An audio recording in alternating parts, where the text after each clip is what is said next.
Top story now. The Democratic Alliance wants the Auditor General to investigate Free State Premier Ace Magashule. His office has reportedly forked out 40 million rand to design and maintain a provincial government website. So how much does it actually cost to set up a website? Let's get some answers now from tech expert Arthur Goldstuck. Arthur, before we get to the prices, etc., you've brought a copy here of the tender award. You've gone through it extensively. What do you make of it? We've analysed it on gadget.co.za, and we found that 20 million rand was spent just in the planning and design of the site initially, 10 million rand for the first 3 months of the maintenance of the site, and then 33 million rand per year on maintenance and content management.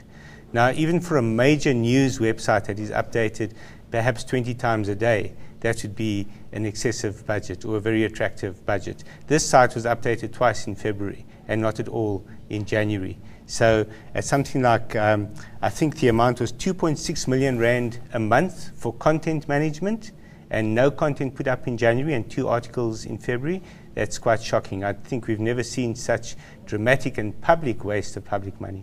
So if my maths adds up, it's way more than the 40 million rand that the provincial department is claiming to have spent on this website. In fact, our estimates show that the minimum was 97 million rand. And that's probably a conservative minimum over the 3 years of the contract. How much should it cost? Let's say, for example, they claim that they want a state-of-the-art website that will serve the people, user-friendly, it's interactive, etc. Let's say we're going for the big guns now. We want a really high-tech website.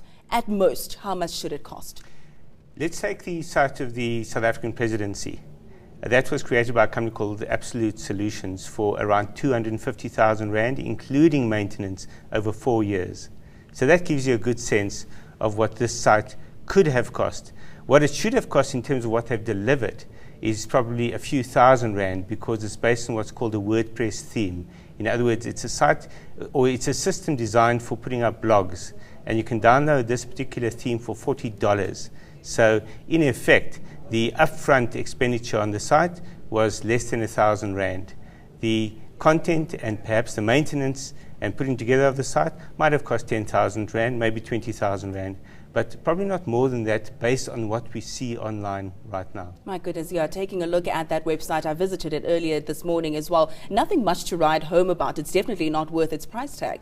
In fact, the real hidden cost of this whole project is the 39 sites that form part of the Free State government, and the tender allows for an additional amount per site, something like 68,000 rand per month per site for content management. And of those 39 sites, the only site that's really up and running is the Free State government site itself. One of the sites, for example, Centlec, which is an entity in the Free State government, which is also one of those that they're being paid 68,000 rand a month, has probably not been updated in about 3 years. So since the contract was awarded, that site has not been updated. There's been no redesign whatsoever. Very quickly, Arthur, 40 million rand, let's say that's the minimum that they did spend, because according to them, that could build at least 800 RDP houses. What do you think should be done about this? I think there's no question that it must be investigated, and the first step in the investigation must be the tender process itself. My understanding is that there were several tenders that were substantially lower than this one. For this tender to have been accepted, the specifications of the tender must have been given to the Free State government, and they must have been told, this is what we suggest you approve, rather than what was available out there. So clearly the tender process itself was fraught with issues. We'll definitely have to follow that story closely. We'll be chatting to you shortly about that. Thank you so much. That was Worldwide Works Managing Director Arthur Goldstuck. Time for a quick break right now. Your sport and weather comes after that.